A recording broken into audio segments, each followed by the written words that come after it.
Hey guys, this is Jagger from Freedom Home Buyers, one of the acquisition managers here today to talk to you about 3 ways you can buy a property off market and how to offer. So I guess we'll get started with the way everybody knows from an investor, which is cash. So one way to buy a property off market is cash, right?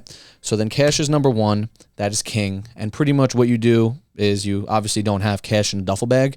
You have a certified check at closing that would pay cash for the property. These are usually the straightforward ones where the numbers make sense. We move forward and buy it. So if the cash offer maybe doesn't work or you're trying to buy a property differently for many reasons, the other route is creative.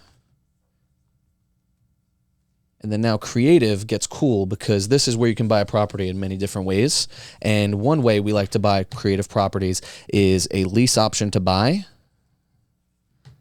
And a lease option to buy is pretty much basically where you have the seller hold the note for maybe 6 months a year. And then after those 6 months a year, the seller would then get the money of the sale and the proceeds. And then we would keep whatever's on top that we agreed upon. So say the seller's like, oh, I need $200,000 for the house. We could probably buy it $170 cash. We might be like, hey, listen, why don't we do a lease option to buy? You give me 6 months a year to fix it up and then put it on the market.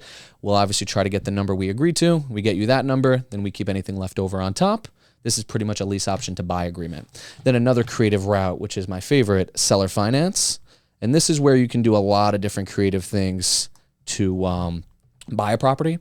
And the main way is long-term, right? So seller finance is pretty much where you agree to buy someone's property creative, and there's many different ways you could set it up. But seller finance is where you are putting maybe little, no money down, whatever you, obviously we want is least amount down, and then over X amount of years. So basically the seller becomes the bank. You're paying them monthly payments for, let's say, 15 to 30 year term. Then at the end of that term, they would get something called a balloon payment, and that would equal whatever price we agreed to.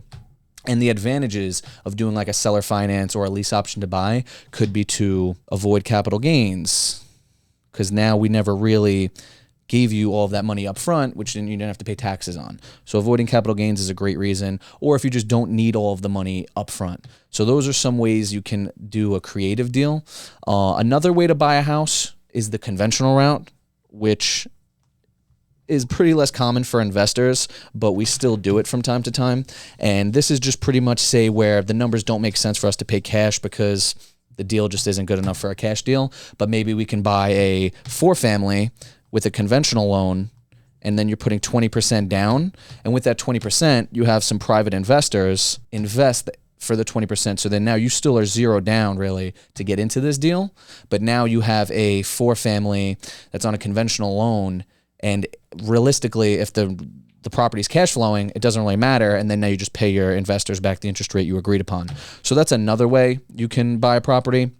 One of my favorites that if cash or creative or conventional don't work, you can always lock it up as a wholesale deal. So a wholesale deal is pretty much a deal where you are locking it up to partner with other investors to buy the house. Sometimes you are JVing it and actually partnering up to do a 50-50 split. Sometimes you are actually assigning this contract to another investor. And basically what you do there is you lock up the deal just like you would, but you need to have maybe 2 to 3 weeks to confirm with partners that you can buy it. And then that's where you would sell it to another investor. So the whole point of this is just to find a way you can actually buy these properties off market. In my mind, cash, creative, or conventional are the best ways to do it. And there's also one other way, but you're not really actually buying the property. This is something where if none of those options work, you could maybe list the property with another agent. And basically the advantages of listing a property with another agent is that you still are monetizing your business. And after, you're still monetizing by maybe getting the listing and partnering up, you now have an agent relationship that you can work with going forward if this works out. And that's if the seller's really looking for a retail price of the property. Because if they're looking for a retail price, then now you can't buy it with cash, you can't buy it creative, so the best option is to try to have somebody list the property. So I feel like if you're really trying to get an off-market property done, just so we can see it one more time, way number one is cash. Way number 2 is creative. Way number 3, conventional. And then way number 4, use a realtor.